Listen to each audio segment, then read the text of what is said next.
and welcome to the Wednesday 12:30 Zoom class. And this is an intermediate class. We're going to do two songs today in book number 15, Moon River, and what's the other one? My Favorite Things. They are both waltzes, but they are both different types of waltzes. So those of you who are used to getting the sheets, you really don't need any style suggestions because everything today is going to be on a waltz. Everything. And you're just going to be able to learn about the different types of waltzes. And those of you with the larger organs, you can spend an awful lot of time exploring how many different kinds of waltzes you actually have. Don't forget, an announcement. This Friday, we do have the Zoom musical coming up, and it's somebody by the name of David Muth, and I don't know who that is. And I just read his bio, and it looks like he's an incredibly good player, just from reading about him. So I will be joining you at 2 o'clock on Friday as well to listen to somebody new. It's always good to listen to new talent. That way you don't have to hear us over and over again. So, all right, what are we going to do for Moon River?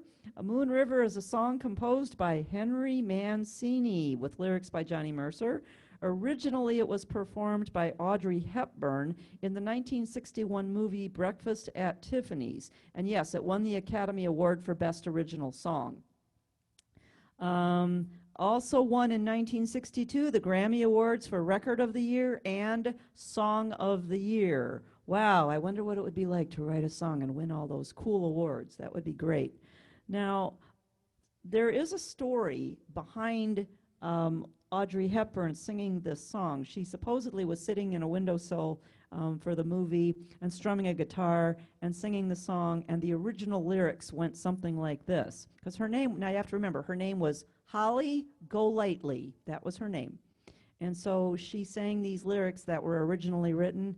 I'm Holly, like I want to be, like holly in a tree back home. Really?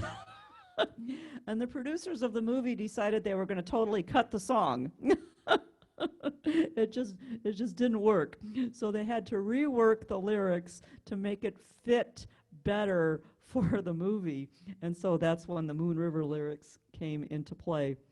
It became the theme song for Andy Williams, and he named his production company after it. He named his Branson venue after Moon River.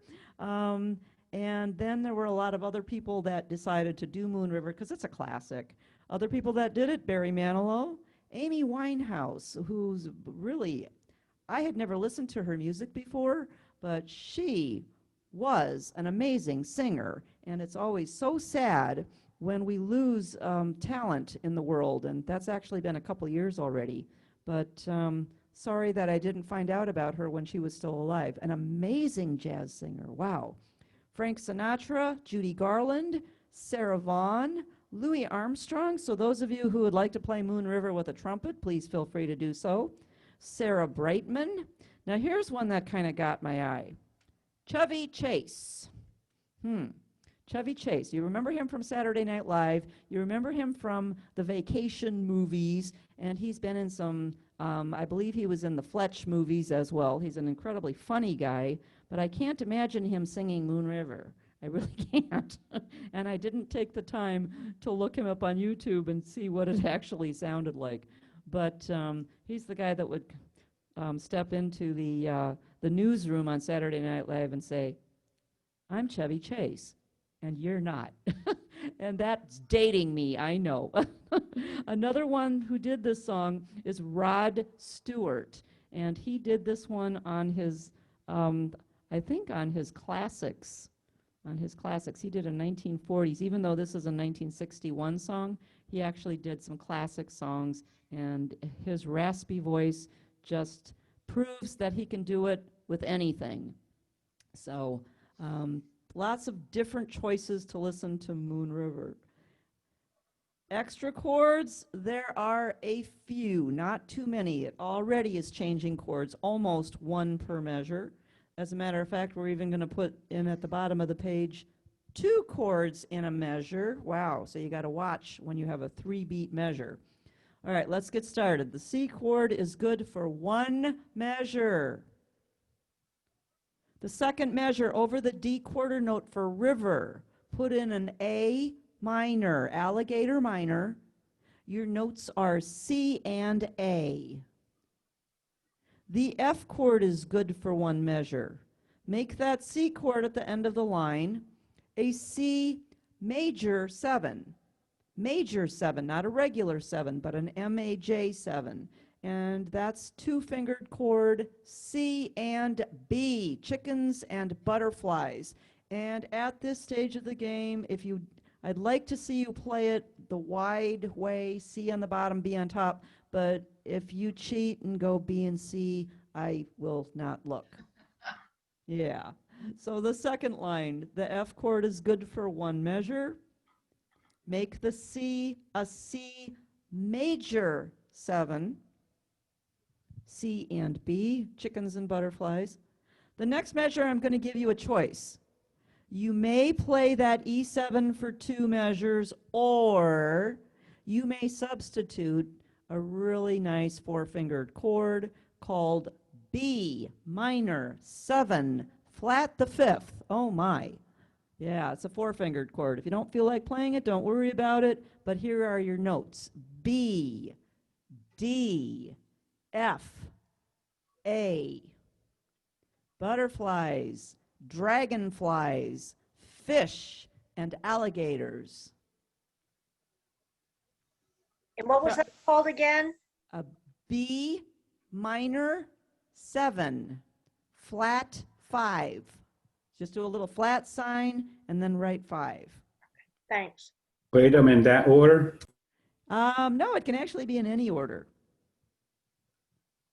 It might, if you put the D on the bottom, it'll probably show up as a D minor 6, but it is the same, it's the same tonality, so it's not going to sound too much difference. Let's try that.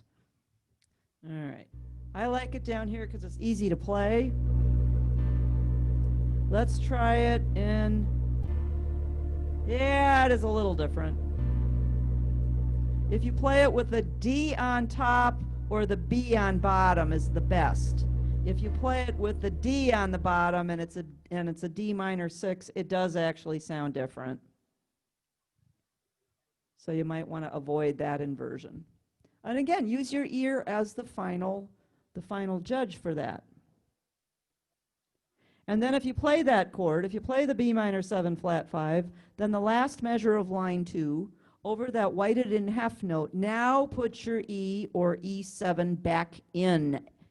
Elephant 7, D and E. Let's go to the next line. The first 3 chords are absolutely fine. The F minor chord, cross it out and replace it with B flat, butterfly flat, or B flat 7, which is A flat and B flat, alligator flat and butterfly flat. The next line, A minor is good.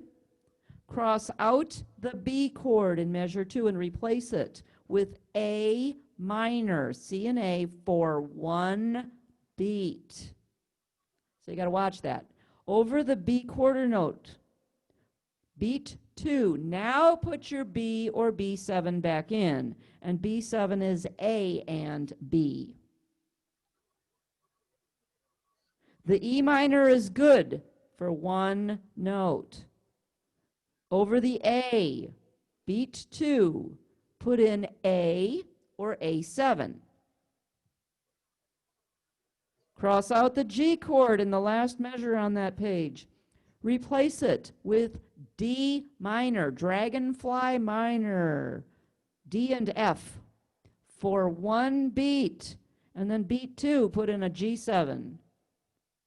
Put that G7 back in, which is F and G. Let's go to the top of the page. The first 3 chords are good.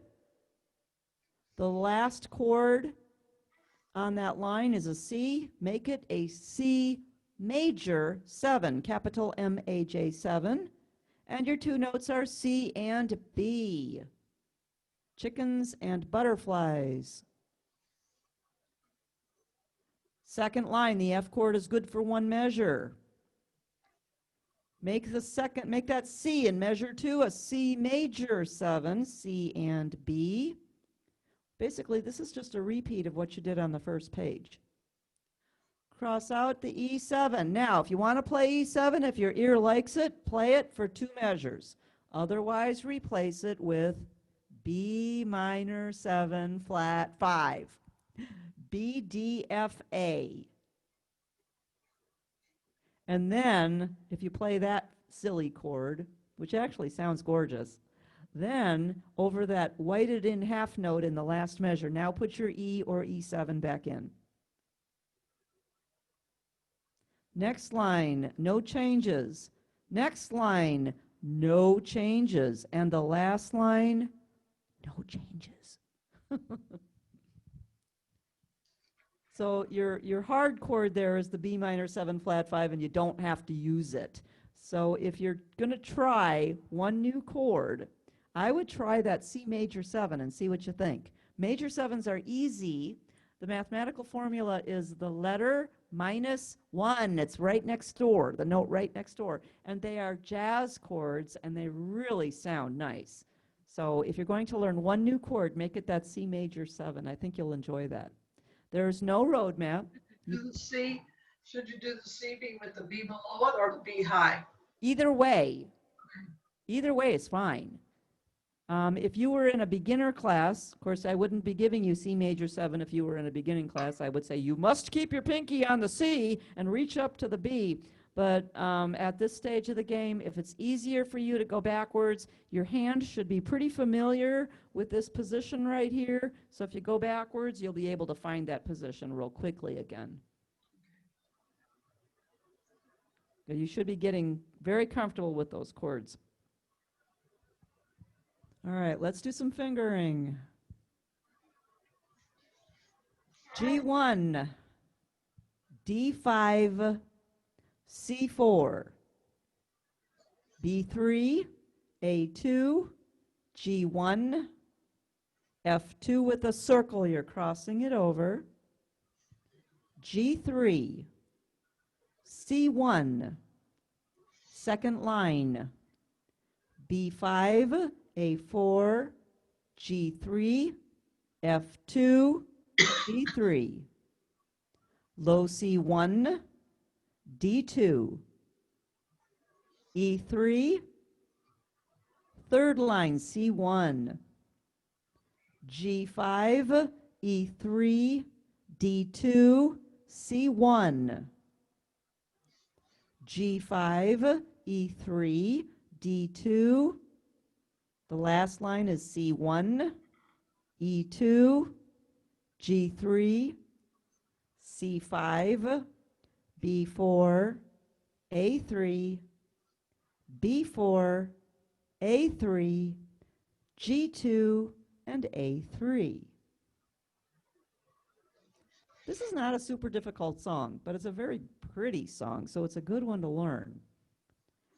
G1 at the top of the page, D5, C4, B3, A2, G1, F2 with a circle, cross it over, G3, low C1, second line B5, A4, G3, F2, G3, low C1, D2,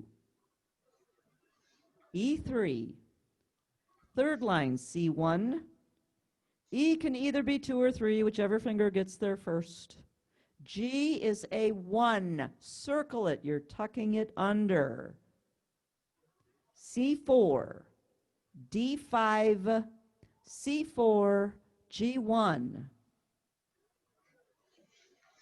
All right, you might want to put an arrow on the first B there in the next line and make it a 5. Your tendency is to want to put a 3 on it, but if the arrow is just a heads up, weird fingering, put a 5 on the B, A4, G3, F2, G3. All right, now we're going to change the timing here a little bit. In front of the C quarter note for the word my, I want you to put a little eighth rest. What does an eighth rest look like? And then you're going to make that C quarter note, you're going to put a flag on it and make it an eighth note. See what I did? An eighth rest, and then put a flag on the C to make it an eighth note. Now your timing will stay right, but you're just going to pause a little bit. Instead of playing my huckleberry friend, it's going to be my huckleberry friend. It's just going to be a little breath in there. And I think rhythmically it works a little nicer. Of course, again, it's your choice. Which way sounds the best? Which way flows the best for you? The last line, C1, F4, D2, E3, and C1. Now, go back to the river, F and D. If you want to do a little finger roll there, the F will be a 4 and the D will be a 1 instead of a 2. And then you can put a little squiggly line in between. And then you're just going to go do a finger roll. And there's only 2 notes in between to grab. So the third finger is going to go on the E. The second finger is going to go on the E flat. And then the 1's going to land on D.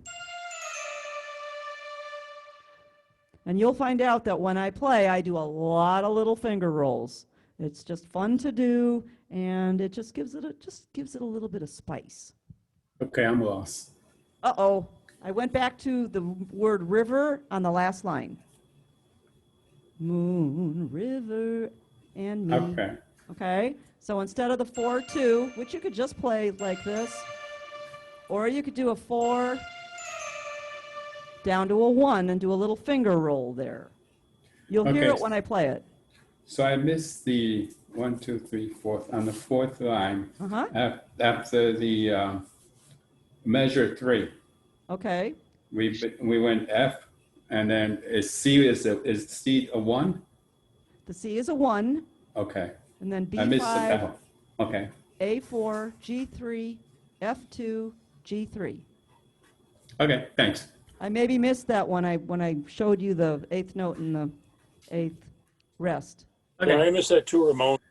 Thanks, Well, Ed. okay, so guess what? It was my fault. I'll take the heat. It's Dawn's fault. No worries. All right. Now, Raw human. no, I'm not. I'm Superwoman. Come on. All right. Go to your song setup on this. It's going to be different for various instruments. On some of them, it comes up to smooth orchestral 3/4. On this instrument, it comes up to, which happens to be a beautiful symphony, it comes up to Moonstream 3/4. And I can't remember if this one showed up first on the aria or if it showed up first on one of the marquees, Grand Marquis or Marquis. But this is one of the new rhythms in the fabulous symphony. It's called Moonstream 3/4, and it is the signature background for Moon River. Okay, so here we go.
Okay, now if it was me, because the song is so short, I would probably play it a second time, and they gave a real nice sound down here.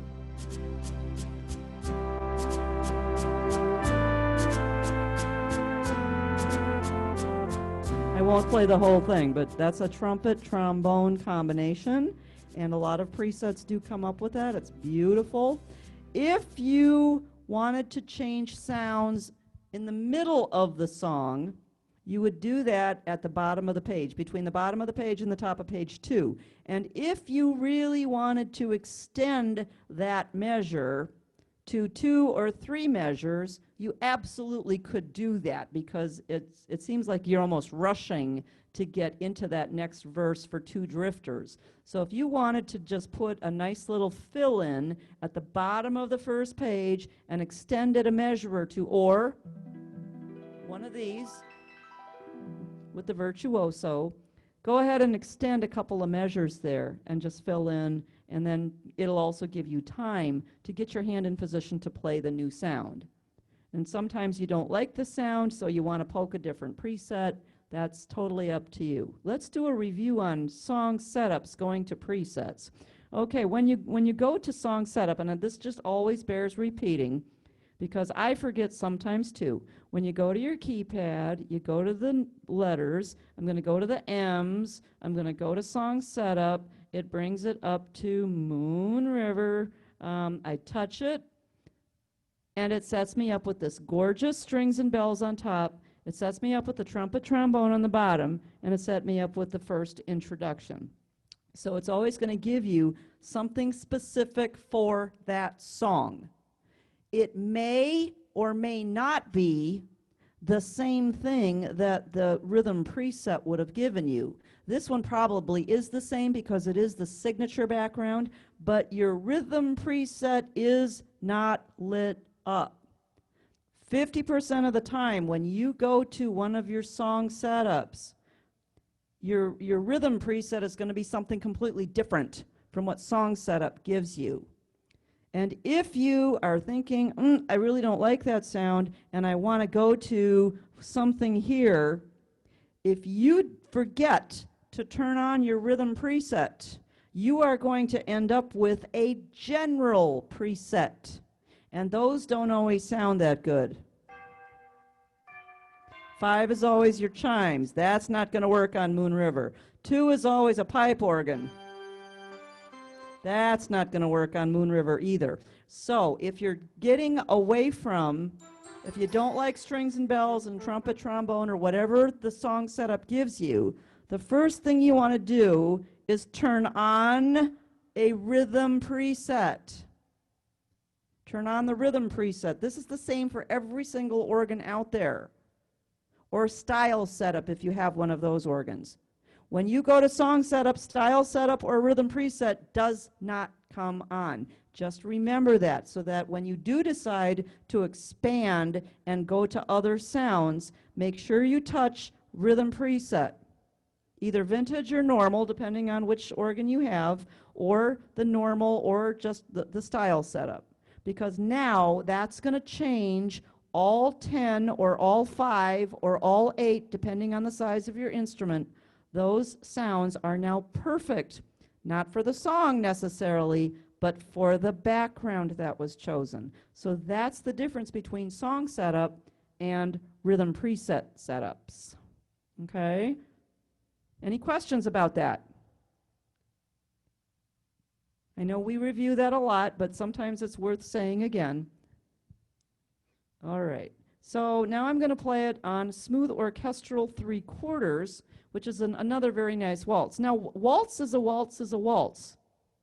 Or is it? The one good thing is pretty much any waltz is going to work on this one. I don't know if you want to do an oom-pa-pa waltz on this, because it's going to take away the smoothness of it, but or a Viennese waltz might be a little too bouncy for this. But we're going to find out when we go to the next song some of the differences in a waltz. And I think you want to stay with Moon River. You want to imagine that river flowing by. You want to keep it something smooth. So smooth orchestral 3/4 is perfect. Strings 101 3/4 is perfect. Guitars 3/4 is perfect. And there's some really pretty. Hear how smooth that is? It's definitely not a boom, chuck, chuck, boom, chuck, chuck. It's very smooth. And that's the feeling we're looking for. And this is at 90 beats per minute.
The best advice I can give you on any song is to play it the way you would sing it. Remember, this hand, this right hand, that's your singing hand.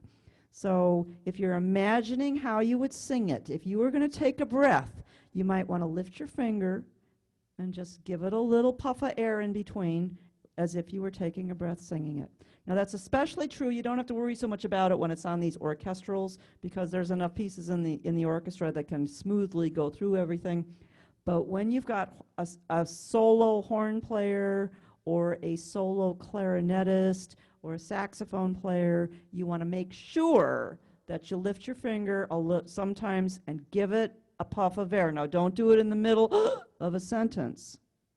You always want to do that between your phrases. You don't want to kill the horn player. You always want to make sure that you're thinking like the instrument that you're playing as well. So it sounds real. When you're playing a trombone, make sure you give them a chance to breathe. And just that little puff of air, just lift your finger, put it back down, and that works absolutely fine. Any questions before we move on to the next song? I have a question. It's not a question, Dawn. Okay. I Googled Chevy Chase sings Moon River. Did you? Yes, and it is, I encourage you to do it. It is not appropriate for our lesson right now, but it's very funny. Very funny. It's only about 18 seconds long and it's worth checking out. I will definitely do that. Thank you. Thank you. You're welcome. Usually I get more time and I do get to research more than one way of doing it. And like I said, I ran out of time this week. Just too much stuff to do. My goodness. All right, let's turn the page and go to my favorite things.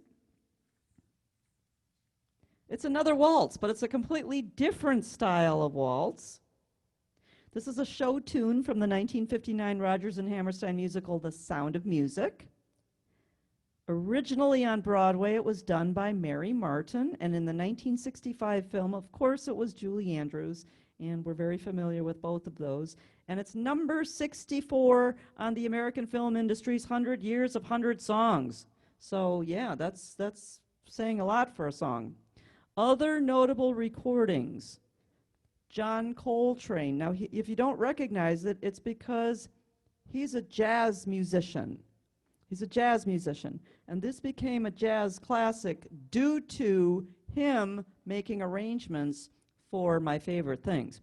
Jack Jones, he was the first of many artists who included this on a Christmas album. So because the stars started putting it on their Christmas albums, it all of a sudden has become a Christmas song, and you will see this in some of your Christmas books for that reason.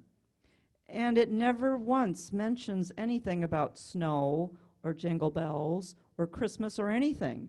but it just talks about nice, pretty, light things and things that you think about that could actually be Christmas presents. So, I guess that's why they did it.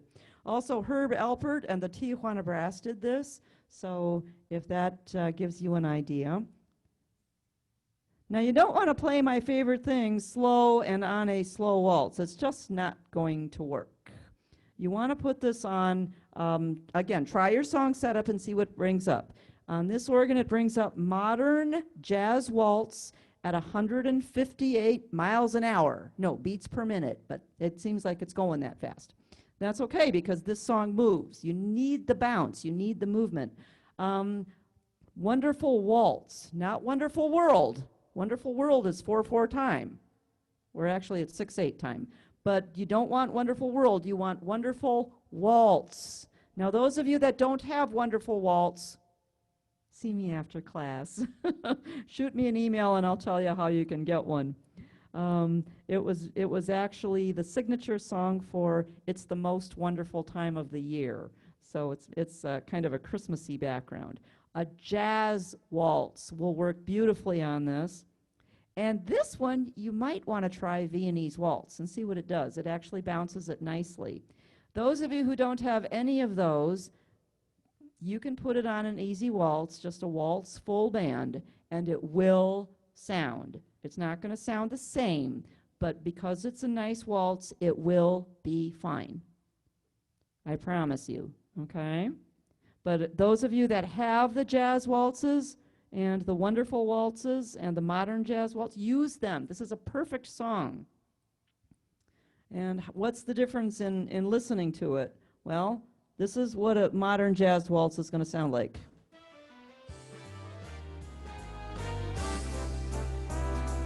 There's a lot of motion, there's a lot of movement. Totally different from that very smooth waltz that we played Moon River on.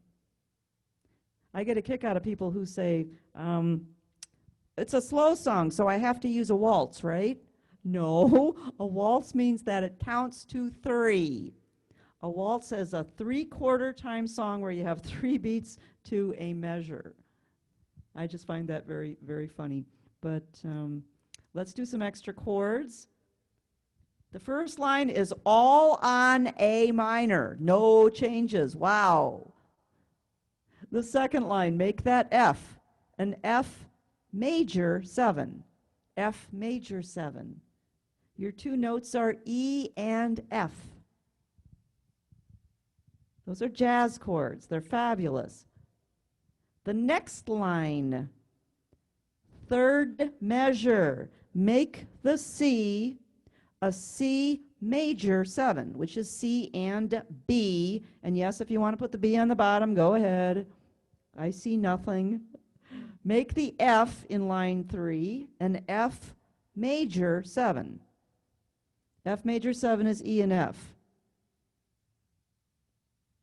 Last line, make the C a C major 7. C and B. Make the F an F major 7. E and F. Then you have a first ending, no changes. The D minor and E7 are fine. Remember, E7 is optional, and it is D and E, dinosaurs and elephants. Let's go to the top of the second page. First line, no changes. Woohoo! Second line, no changes. Third line, make that F an F major 7. E and F. Fourth line, third measure, make the C a C major 7, C capital M-A-J 7, C and B, or B and C if you wish. Make the F an F major 7, E and F. And the last line, make the F, which is the second to the last chord, a major 7, E and F. So the chords are not that hard. So what's tricky about it? The song moves. It's going 158 beats a minute. Now remember, if you're just learning the song, slow it down. You want to always give your fingers a chance to catch up. Don't feel like you got to race it at 158 and then try it and go, oh my gosh, I can't do this. Yes, you can. Just take the song apart in sections. Take it in 8 measure sections. And if you count 8 measures, raindrops on roses and whiskers on kittens, bright copper kettles and warm woolen mittens, and stop. And just do those 2 lines until it gets comfortable. Then do the next 8 measures. Or if you can't even do that, do 4 measures at a time. Just do 1 line at a time, and after a while, it'll start to come together. You do not have to race through the entire song and make a lot of mistakes and say, oh, that's just because it's too hard. No, it's not. Slow it down. Your fingers will get used to going to these notes and chords. All right, let's do some fingering. A2, E5, E5, B3, A2, A2, E1, A2, A2, B3, A2. Now, if you notice, your hand is actually going to be stretched an entire octave, and then your fingers just have to bounce in between. So you're going from a high E down to a low E and catching notes in between. Same thing on the second line, A2, E5, E5, B3, A2, A2, E1, A2, A2, B3, A2. Third line, A2, E5, D4, A2, B3, G1, G1, D5, C4, F1, E2 with the circle. Now there's several ways to do this, but you have an entire line of, you have a string of notes going from a low E to a high E. You're going to have to do some crossing over and tucking under someplace. So try this way first. If it doesn't work, I have an alternate set of fingering. E2 with a circle, you're going to cross it over. F3, G4, A1, circle it, you're tucking it under.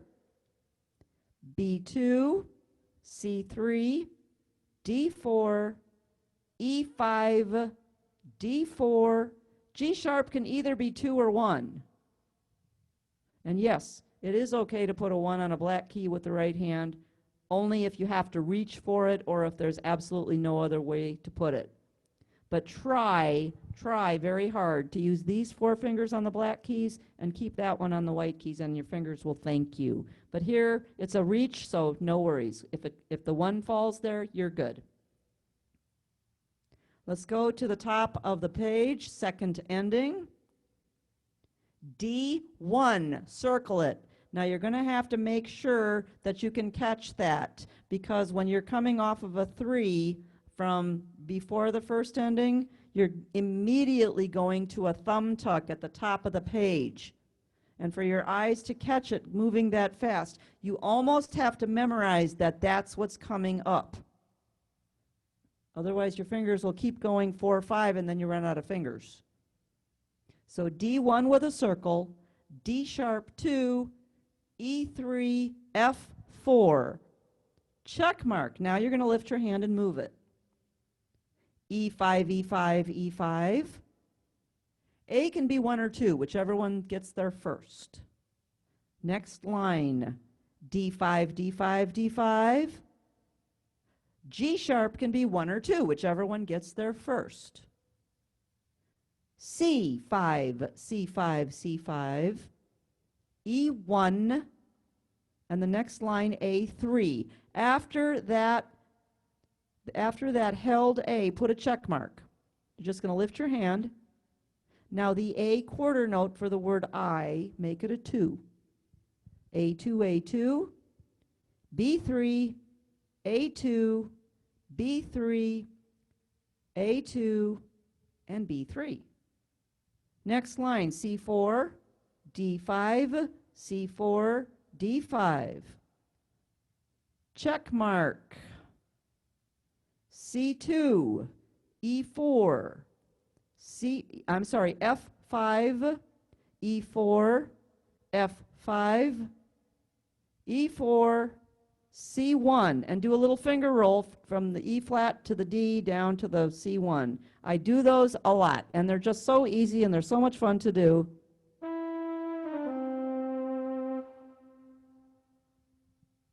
Just a little trick. That's all that is. Okay, now this is song setup, modern jazz waltz. Okay. There we go. Now, we'll talk about this in a minute.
I took some liberties.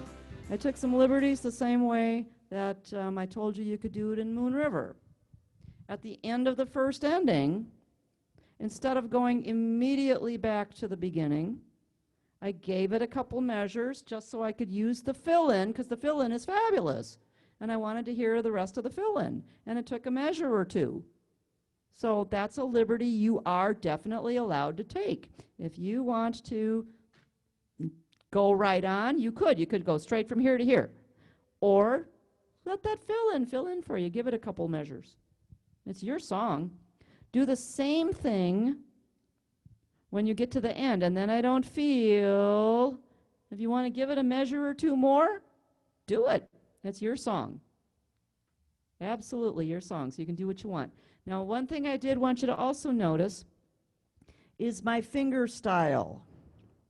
What was I doing with the song? Part of it I played staccato. Why? Because you're talking about raindrops on roses and whiskers on kittens. So I was kind of bouncing on those notes and playing them a little more staccato. Then when I got to the brown paper packages, I smoothed it out a little bit more and played it more smooth. But why? Because that's the way I would sing it. But it's your song. If you want to play the whole thing staccato, that's fine. But the variety of playing the first two lines in a nice little light staccato, and then that third and fourth line play very smoothly, and just see what kind of a difference that playing technique makes with the song. Now, what I was going to talk about before and didn't, I went right into playing it, is what key is this song written in? And why is that important? Can anybody answer? Nobody wants to answer. C. C, okay. C. C, okay. C. C, señor. All right, why do we need to know that? Because you wanted to. For the introduction. Yes, the introduction is the only reason we need to know the key. 99 times out of 100, the last chord is the key of the song, and that would be what you would start the intro with. Now, we have a problem here. It starts in an A minor, which happens to be the relative minor of the key of C. What do I mean by that? And why is that important?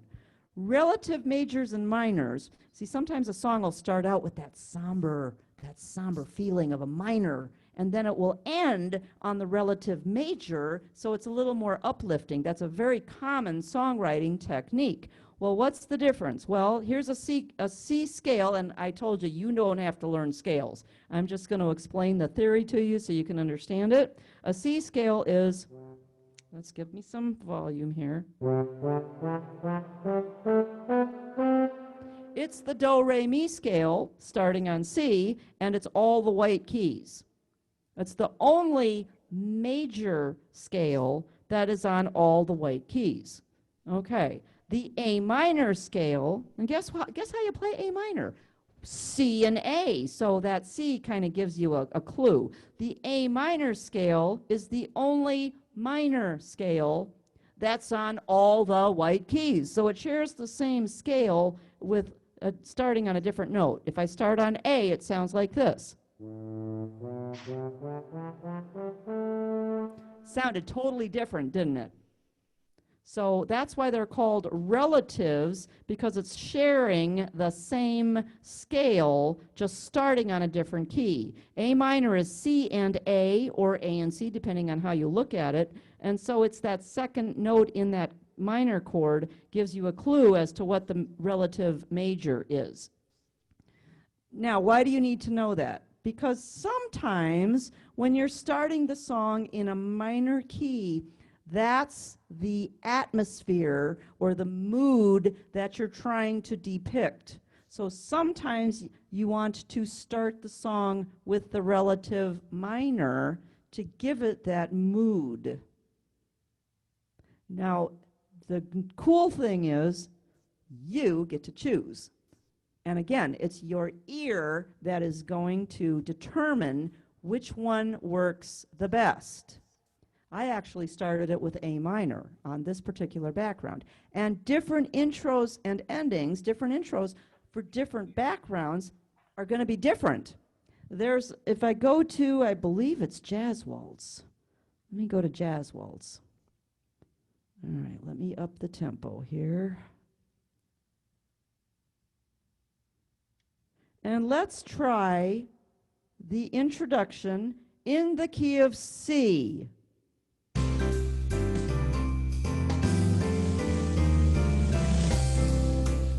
What did that sound like? It sounded like Raindrops on Roses, didn't it? So in that case, with Jazz Waltz, you might want to start with C. And if you started with A minor, it's going to sound completely different. This is the Jazz Waltz, by the way.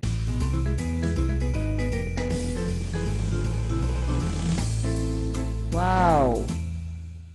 Which one of those sounds better for the song? I would say the one with the C chord, because it just for this particular rhythm sounds right for the song.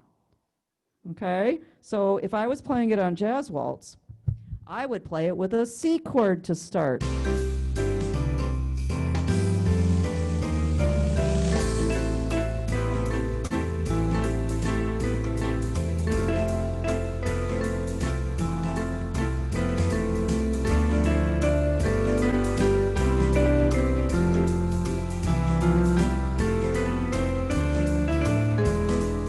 Okay. But when I was on the other one, when I was on the modern Jazz Waltz, I don't know if C would have sounded as good. Usually when you have a relative minor to start the song and the relative major to end the song, you want to start with the minor chord to keep that mood, that somber mood at the beginning. That's the A minor.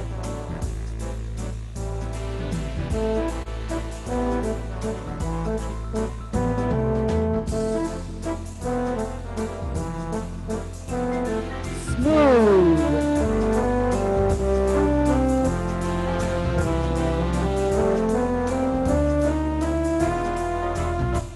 And then when you get to When the Dog Bites, you might want to just bounce on those too. When the dog bites. Just, do a Hey, Dawn. staccato. Yeah. You start with C as your intro. Can you immediately go to A minor to go along with the Yes. rest? Yes, yes. And because they are relatives of each other, it sounds fine.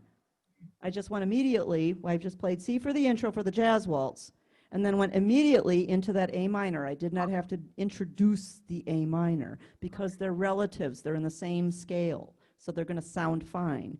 But sometimes it's the mood you're trying to create. And with that jazz waltz, the C actually introduced the song better than the A minor in the jazz waltz. But with the modern jazz waltz, it actually sounded better to introduce it with the A minor. A minor. Okay. So it's totally up to you. You guys are the arrangers. So, you know, it's your song. So choose the one that's going to work for you. And if you're not sure if they're relative or not, because you don't have to know, you can cheat. Well, how do you cheat? Email me, call me, let me know, and I'll tell you. How's that? Hey, Dawn, Yeah. did you play both of them at 158? Yes, I did. Because on my organ, it comes up as jazz waltz at 140. 140. Yeah, jazz waltz does come up at 140. And that's also subjective. You can put it wherever it works the best for you. Okay, Okay? thanks. Yep. Yeah. So no worries. This is your song. And if you've got an easy waltz, how are we doing on time? Oh, we are at the end of time. Okay. Let me just go to an easy waltz because those people with the smaller instruments, that's all they have is an easy waltz. Or they have a country waltz, which country waltz is probably not the one you want. Or the smooth guitar waltz, that's probably not the one you want. So if you're on one of the smaller instruments, the easy waltz will do. And I'm going to put it up to, let's just do 140. But you want to make sure it speeds up so you get a different feeling. You want to get a little bouncier.